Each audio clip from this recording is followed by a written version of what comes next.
शरणं हरि शरणं हरि शरणं हरि शरणं हरि शरणं हरि शरणं हरि शरणं हरि शरणं शरणं हरि शरणं हरि शरणं हरि शरणं हरि शरणं जय हो हरि शरणं हरि शरणं हरि श्रीमद् भागवत भगवान की जय हो। जो कोई ऐसे महापुरुषों का दर्शन कर लेते हैं उनकी मनोकामना पूर्ण हो जाती है। प्रमाण सुन लो। भगवान के ज्ञान के अंशावतार महर्षि वेद व्यास जी ने कहा है, यस्यास्ति भक्तिर्भगवत्य किंचना सर्वैर्गुणैस्तत्र समासते सुराः हराम भक्तस्य कुतो महद्गुणा मनोरथेना सति धावतो बहिः। केवल भगवान की भक्ति अकिंचना भक्ति कर लीजिए, समस्त देवता समस्त धर्म अपने आप अंतःकरण में आ जाएंगे और जो दर्शन कर लेगा उसका जीवन धन्य हो जाएगा। तो ध्यान देना, इसका भाव जरा देखें। कहा यद्यच्छिरो न नमतेंग शतैक शीर्षण। 101 फण का मतलब एक कालिया नाग है अभिमान, और अभिमान 101 होता है। 101 का मतलब एक से बढ़ के एक अभिमान बना रहता है। किसी को धन का अभिमान है, किसी को बल का अभिमान है, किसी को वैभव का अभिमान है, किसी को सुंदरता का अभिमान है, किसी को अपनी बुद्धि पर अभिमान है, किसी को अपने ज्ञान पर अभिमान है। ऐसे 101 अभिमान का ये फण है, और 101 अभिमान के सर के ऊपर परमात्मा भगवान श्री कृष्ण पैर से मार मार करके ठीक कर देते हैं। और जो खून से लथपथ हो गया, चारों तरफ से खून खून गिरने लगा, कहते हैं तब नाग की पत्नियां हाथ जोड़ करके भगवान से प्रार्थना कर रही हैं। आप लोग भी माताएं जरा एकाग्रता के साथ देखें, आप लोग भी ध्यान दें कैसी भगवान की प्रार्थना करनी चाहिए। एक होता है याचना मांगना, और एक है प्रार्थना। प्रार्थना में प्रा विशेषण है, उपसर्ग है। ये अर्थना के अर्थ में है, याचना के अर्थ में नहीं है। प्रार्थना करना, लेकिन प्रार्थना में मांगा नहीं जाता कि हमको ये दे दीजिए, हमको ये दे दीजिए। संबंध बनता है, अर्थना के अर्थ में प्रार्थना आता है। तो भगवान की प्रार्थना की है, और हम लोग अगर प्रार्थना करने भी जान जाए ना, काम बन जाए। कई लोग पूजा करते तो हैं, लेकिन पूजा करने की विधि नहीं मालूम है। व्रत तो करते हैं, व्रत की विधि नहीं मालूम है।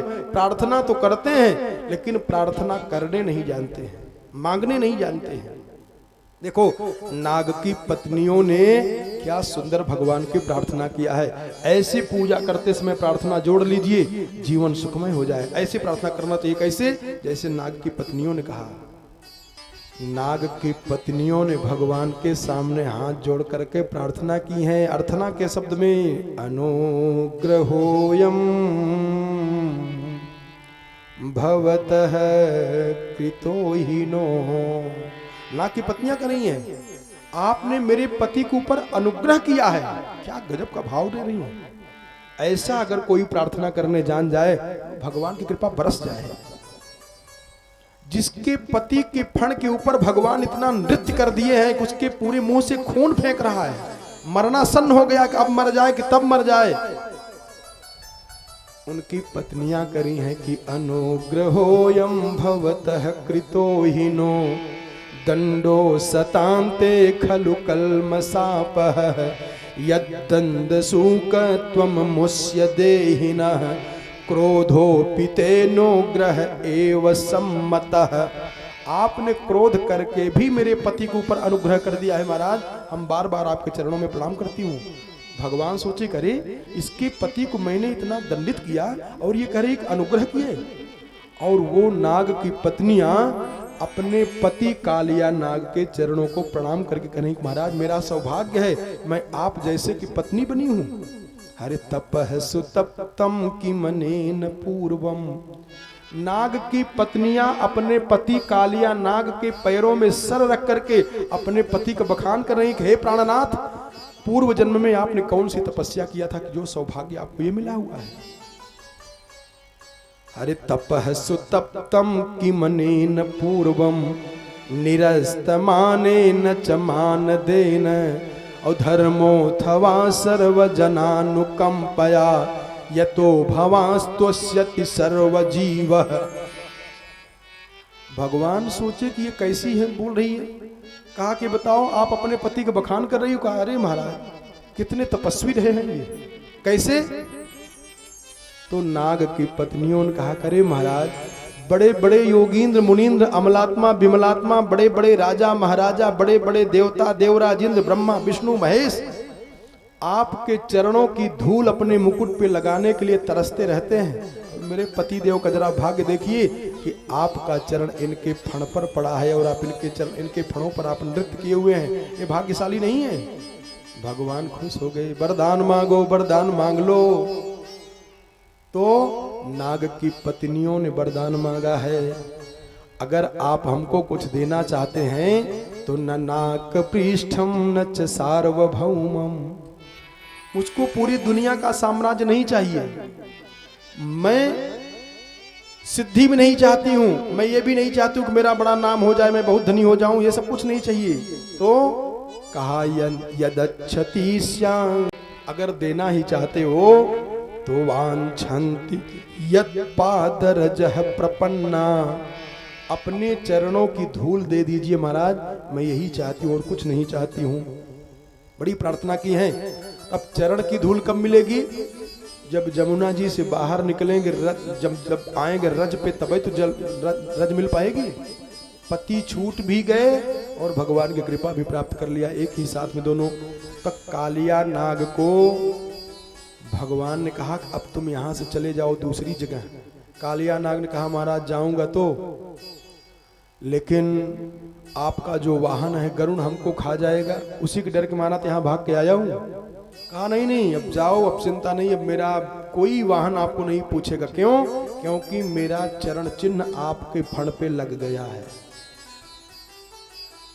एक संकेत है, अगर आप भगवान के हो जाएंगे तो भगवान बचा लेंगे, फिर आपके ऊपर विपत्ति नहीं आएगी। जैसे कालिया नाग की फण के ऊपर जब भगवान नृत्य किए तो भगवान का चरण चिन्ह पड़ गया, अब गरुण जी उसको नहीं पूछेंगे।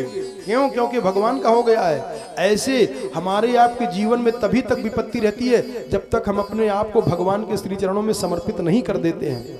जैसे तिलक लगा लिए, माने भगवान का तो हो गए ना, एक दिखाने के लिए। जैसे कालिया नाग को भगवान ने कह दिया कि जाओ कोई चिंता नहीं है। अब तब कालिया नाग जब वहां से गया और इधर ब्रजवासी जितने हैं, यशोदा मैया नंद बाबा सब आकर के वहीं जमुना जी के किनारे लेट गए और इतना तेज से लेटे हुए हैं, डर रहे हैं कि कहाँ गया कन्हैया। यशोदा मैया तो मूर्छित हो जा रही कि क्या हो गया भगवान, अब इस काली दह में से कैसे निकलेगा। तब तक देखते ही देखते भगवान उसी में से निकले। बोलिए बाल कृष्ण भगवान की जय हो। निकले ग्वाल बाल प्रसन्न, और गर्मी का महीना था, सब लेटे थे रात में, और एकाएक देखे जमुना जी के किनारे तो लेटे थे सब, और पीछे से आग लग गई। घास सूखी सूखी थी, आग लग गई। अब क्या करें, कहाँ जाएं? और उसी चक्कर में सोच रहे हैं कि कैसे किया जाए, कैसे बचा जाए, आग लगी हुई है। तो भगवान सबके सामने देखते देखते आग को पी गए, पूरी आग पान कर गए। 2 बार आग पिए हैं, एक बार सबके सामने और एक बार कहा कि सब लोग आंख बंद करिए तब आग पीता हूं। मतलब सुखदेव जी महाराज ने राजा परीक्षित को बताया कि भगवान अपने भक्तों के जीवन में जो अग्नि है, जिस भी प्रकार की अग्नि, दुखाग्नि है, उस दुखाग्नि को पान कर जाते हैं, पी जाते हैं, भक्त को पता भी नहीं लग पाता है। एक बार उसके सामने पी गए और दूसरी बार कहा आंख बंद कर लो, अग्नि गायब हो जाए। जब आंख बंद कर लिया भक्तों ने तो भगवान आग पी गए। माने जो दुख रूपी अग्नि है, दुखाग्नि है, विपत्ति है, परेशानी है, भगवान अपने भक्तों का उसको दूर कर देते हैं। इसकी बात प्रलंबासुर का बताए प्रलंबासुर आया, प्रलंबासुर को भी भगवान ने उद्धार किया। और भगवान ऐसी लीला कर रहे हैं। वर्षा ऋतु का वर्णन आया है, वर्षा ऋतु, शरद ऋतु, इन ऋतुओं का वर्णन आया है, कैसे कैसे भगवान गाय चराते हैं वर्षा ऋतु में। और भगवान का वेणु गीत है। वेणु माने बांसुरी। बांसुरी को देख करके गोपियां चिढ़ती हैं, करे वेणु हम सब चाहती हैं कि भगवान का स्पर्श हो जाए, स्पर्श नहीं हो पाता है, और तू भगवान के पास में रहता है। वेणु वेणु ने कहा, एक बात कहा, क्या कहा? मैंने क्या मेरे अंदर पात्रता है? आज मैं भगवान के पास हूं, इसलिए लोगों में चिढ़ हो रही है, लेकिन मैंने क्या किया है उस पर ध्यान नहीं जा रहा है। 7 गांठ था बांसुरी में, वो बांस में, उस 7 गांठ साफ किया गया। चिल्लाई नहीं, रोई नहीं, कोई शिकवा नहीं, शिकायत नहीं। और फिर 7 छेद किया गया बांसुरी में, कोई शिकवा नहीं, कोई शिकायत नहीं। और हम लोग छूटई न यौर यौर रुझाई, एक गांठ नहीं छूट रही है। और गांठ अगर छूट जाए काम बन जाए, लेकिन गांठ छूट नहीं रही है, बल्कि और बढ़ जा रही है, बढ़ जा रही है। और बांसुरी की सब गांठें साफ की गई। बांसुरी स्वयं भगवान शंकर जी बने हुए हैं। एक कन्हैया की बांसुरी है शंकर जी। पूज्यपाद धर्म सम्राट स्वामी करपात्री जी महाराज भागवत सुधा में लिखी, वंशस्तु स्वयं रुद्र, स्वयं भगवान शंकर जी ही बांसुरी बनकर के आए थे। और बांसुरी से मंत्र निकला हुआ है, बरहा पीडम नटवर बपु कर्णयो हो कर्णिकारम बिभ्रदवासः कनक कपिसं वैजयन्तीं च मालां रंध्रान वेणोरधर सुधया पूरयन् गोप वृंदैर वृंदारण्यम स्वपदरमणम प्राविशद गीत कीर्ति। ये भगवान की बांसुरी से निकला हुआ श्लोक है। और भगवान बांसुरी को जब अपने अधर पर रखते माने आसन देते हैं, बड़ी पूजा किए हैं, इनकी कथा को बताए हैं। और सुखदेव बाबा कहते हैं चीर हरण की कथा बताए। भगवान ने गोपियों का वस्त्र हरण किया। वस्त्र हरण क्या किए? कई लोग इस पर कुतर्क कर जाते हैं, इसलिए इस प्रसंग को जरा बता देता हूं। सुखदेव बाबा कहते हैं कि हे मंते प्रथमे मासी नंद ब्रज कुमारिका और चेरुर हविष्यम भुंजाना कात्यायन्यन च नव्रतम। हेमंत ऋतु के पहले महीने में, मार्गशीर्ष के महीना में, अगहन के महीना में गोपियां जाती हैं जमुना जी में स्नान करने के लिए। बहुत एकाग्रता समझना बात को।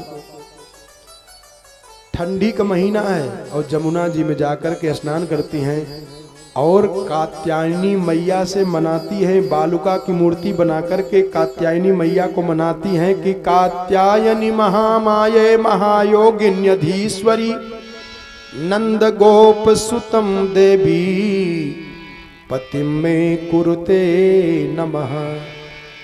हमारे पति नंद के पुत्र बन जाएं, ऐसा कृपा कर दीजिए। इति मंत्रम जपन्त्यस्ताः पूजाम चक्रुः कुमारिका। इसी मंत्र को कुमारियां जप रही हैं कि भगवान श्री कृष्ण हमारे पति बन जाएं।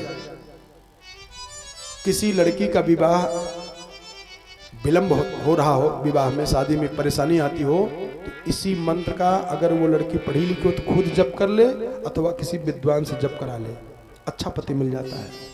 इसी को अनुष्ठान करते हैं पंडित लोग और बहुत पैसा ले लेते हैं।